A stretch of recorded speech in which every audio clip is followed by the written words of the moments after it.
എൻ്റെ പേര് മോനി. ഞാൻ 9ാം ക്ലാസ്സിൽ പഠിക്കുമ്പോഴാണ് എൻ്റെ ആദ്യത്തെ അനുഭവം ഉണ്ടാവുന്നത്. എൻ്റെ വീട്ടിൽ അച്ഛൻ, അമ്മ, അനിയൻ എന്നിവരുണ്ട്. ഞാൻ പഠിത്തത്തിൽ മോശമായിരുന്നു. ഞാൻ 7ൽ പഠിക്കുമ്പോൾ ഒരു വർഷം തറവായി പഠിക്കാൻ വേണ്ടി ഒന്നുകൂടെ ആ ക്ലാസ്സിലിരുന്നു. പിന്നെ എങ്ങനെയെങ്കിലും എന്നെ 10th കഴിയാൻ എന്നെ ട്യൂഷൻ അയക്കാൻ തീരുമാനിച്ചു. എൻ്റെ വീടിൻ്റെ അടുത്തായിരുന്നു ട്യൂഷൻ. എന്നെ പഠിപ്പിക്കുന്നത് ഒരു ചേച്ചിയായിരുന്നു. ചേച്ചിയുടെ പേര് സ്മിത. ചേച്ചിയെ കണ്ടാൽ ആരുടെയും ആള് തല പൊക്കി എഴുന്നേൽക്കും. സുന്ദരിയായിരുന്നു ചേച്ചി. ചേച്ചിക്ക് 21 വയസ്സുണ്ട്. ചേച്ചിയുടെ അച്ഛൻ ഗൾഫിലാണ്. ഇനി കഥാനായികയെ കുറിച്ച് പറയാം. അത് വേറെ ആരുമല്ല, ചേച്ചിയുടെ അമ്മ. പേര് ഗിരിജ. അമ്മയും മോളും ഒരുമിച്ച് റോട്ടിൽ കൂടി പോകുമ്പോൾ ചേച്ചിയും അനുജത്തിയുമാണെന്ന് നാട്ടുകാർ പറയുന്നേ. അങ്ങനെ ഒരു ദിവസം ഞാൻ ട്യൂഷന് പോയി. ചേച്ചിയുടെ റൂമിലാണ് ട്യൂഷൻ പഠിപ്പിക്കുന്നത്. ചേച്ചി ചുരിദാറാണ് ധരിക്കാറ്. ചേച്ചിയെ ഞാൻ നന്നായി ശ്രദ്ധിക്കാറുണ്ട്. ചേച്ചി അടുത്ത് വരുമ്പോൾ നല്ല ഷാമ്പുവിന്റെ മണം ഉണ്ടാകാറുണ്ട്. എൻ്റെ അടുത്ത് തന്നെയാണ് ചേച്ചി ഇരിക്കാറ്. ട്യൂഷനെല്ലാം കഴിഞ്ഞ് വീട്ടിൽ ചെല്ലുമ്പോൾ ഞാൻ ചേച്ചി ഓർത്ത് ഒന്ന് കൊടുക്കാറുമുണ്ട്. പിന്നെ ഗിരിജ ആന്റിക്ക് എന്നോട് വല്ലാത്ത സ്നേഹമാണ്. ആന്റിക്ക് ആൺമക്കളില്ലാത്തത് കൊണ്ടാവും എന്ന് ഞാൻ വിചാരിച്ചു. എൻ്റെ കവിളിലും തലയിലുമൊക്കെ സ്നേഹത്തോടെ തടയുകയും എനിക്കെന്നും എന്തെങ്കിലുമൊക്കെ കഴിക്കാനും തരും. ചിലപ്പോഴൊക്കെ ചേച്ചിയെ അടിക്കുന്നത് കണ്ട് ചേച്ചിയെ വഴക്ക് പറയുന്നതും പതിവായിരുന്നു. അപ്പോൾ ചേച്ചി പറയും, അമ്മയാ ഈ ചെക്കനെ ചീത്താക്കുന്നത്. ചേച്ചിക്കും എൻ്റെ വീട്ടുകാർക്കുമൊക്കെ അറിയാം ഗിരിജാന്റിക്ക് എന്നെ മോനെ പോലെ ഇഷ്ടമാണെന്ന്. ചിലപ്പോഴൊക്കെ ആന്റി പറയുകയും ചെയ്യും, അതേടി അവൻ എൻ്റെ മകൻ തന്നെയാ. എൻ്റെ വീട്ടിലും എല്ലാവർക്കും അറിയാം ആന്റിക്ക് എന്നെ ഒരു മകനോടുള്ള പോലെ ഇഷ്ടമാണെന്ന്. അങ്ങനെ ഞാൻ പഠിത്തത്തിൽ കുറച്ച് മെച്ചപ്പെടാൻ തുടങ്ങി. അങ്ങനെ ഞാൻ 8ലും 9ലും പാസ്സായി. എല്ലാവർക്കും സന്തോഷമായി. അങ്ങനെ എൻ്റെ വിജയത്തിന്റെ മുഴുവൻ ക്രെഡിറ്റും ചേച്ചിക്ക് കൊടുത്തു. എൻ്റെ വീട്ടുകാരാണെങ്കിൽ ഇപ്പോൾ അവധി ദിവസങ്ങളിലും ചേച്ചിയുടെ വീട്ടിലേക്ക് എന്നെ പഠിക്കാൻ വിടുമായിരുന്നു. ഒരു ദിവസം ഞാൻ ട്യൂഷന് പോയപ്പോൾ എനിക്ക് വല്ലാതെ ദാഹിച്ചു. ചേച്ചിയോട് ഞാൻ വെള്ളം ചോദിച്ചു. ചേച്ചി പറഞ്ഞു, അടുക്കളയിൽ അമ്മയുണ്ട്, അവിടെ പോയി കുടിച്ചിട്ട് മുന്നിലത്തെ ഹാളിൽ പോയി അവിടുത്തെ മേശപ്പുറത്തുനിന്ന് ഒരു ബുക്ക് ഇരിക്കുന്നുണ്ട്, അതും എടുത്തിട്ട് വരാൻ പറഞ്ഞു. ഞാൻ അടുക്കളയിലേക്ക് നടന്നു. അവിടെ ആരെയും കണ്ടില്ല. ഞാനൊരു ഗ്ലാസ് വെള്ളമെടുത്ത് കുടിച്ചു. മുന്നിലെ ഹാളിലേക്ക് നടന്നു.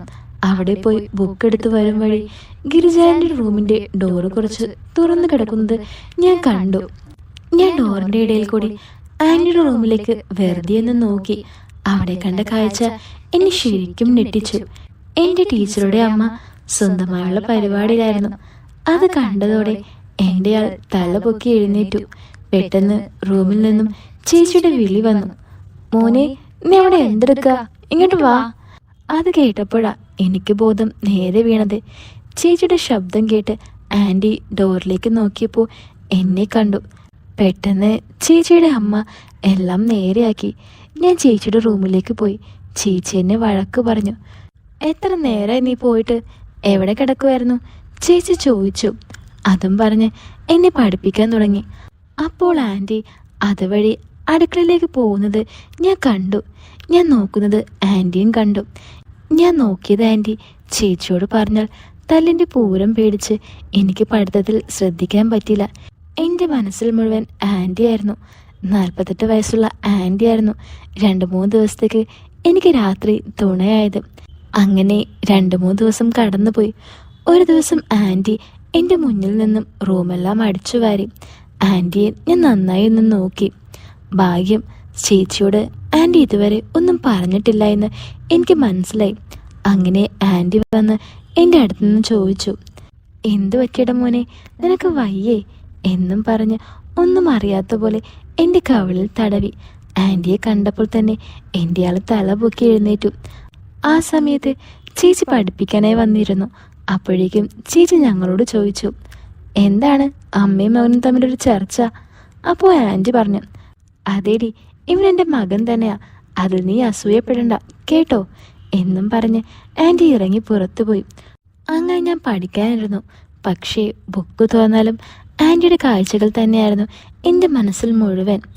ആന്റി ആണെങ്കിൽ എപ്പോഴും പറഞ്ഞു നടക്കും അവനെൻ്റെ മകനാണെന്നൊക്കെ. ഞാൻ പിന്നെയും അടി കൊള്ളാൻ തുടങ്ങി. ചേച്ചി പറഞ്ഞു, ചെക്കൻ വീണ്ടും പഴയതുപോലെ ഉഴപ്പാൻ തുടങ്ങിയല്ലോ. നീ എത്ര ഉഴപ്പിയാലും ഞാൻ വീടില്ല, നിന്നെ പഠിപ്പിച്ചിട്ടേ ഞാൻ വീടുള്ളൂ എന്ന് പറഞ്ഞ് എന്നെ ഒരുപാട് തല്ലി.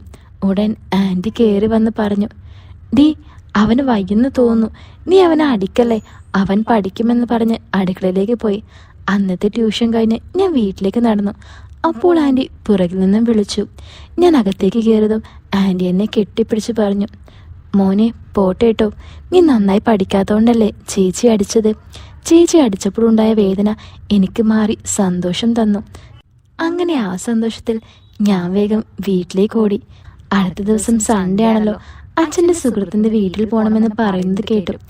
അതും കേട്ട് സന്തോഷം നിന്ന് എന്നെ അപ്പോൾ ചേച്ചി വിളിച്ചു പറഞ്ഞു ട്യൂഷന് ചെല്ലാൻ. ഞാൻ വിഷമിച്ച് വേണ്ട വേണ്ട എന്ന മട്ടിൽ സ്മിത ചേച്ചിയുടെ വീട്ടിൽ ചെന്നപ്പോൾ ചേച്ചി കുറെ പഠിക്കാൻ ഏൽപ്പിച്ചിട്ട് ചേച്ചിയുടെ ഏത് ഫ്രണ്ടിന്റെ കല്യാണത്തിന് പോകാൻ റെഡി ആവുകയായിരുന്നു. എന്നിട്ട് എന്നോട് പറഞ്ഞു, ഞാൻ വരും വരെ നീ ഇവിടെ ഇരുന്ന് പഠിക്ക്, ഇവിടെ അമ്മ മാത്രമേ ഉള്ളൂ, അമ്മ മാർക്കറ്റിൽ പോയേക്കാ, ഇപ്പൊ വരും, അതുവരെ നീ ഇവിടെ ഇരിക്കെ, ഞാൻ പോയെന്ന് അമ്മയോട് പറഞ്ഞേക്കണം എന്നും പറഞ്ഞ് ചേച്ചി പുറത്തേക്ക് പോയി. പുറത്തെത്തിയതും ചേച്ചി എന്നെ വിളിച്ചു, എടാ ഒന്നിങ്ങ് വന്നേ. എന്താ ചേച്ചി?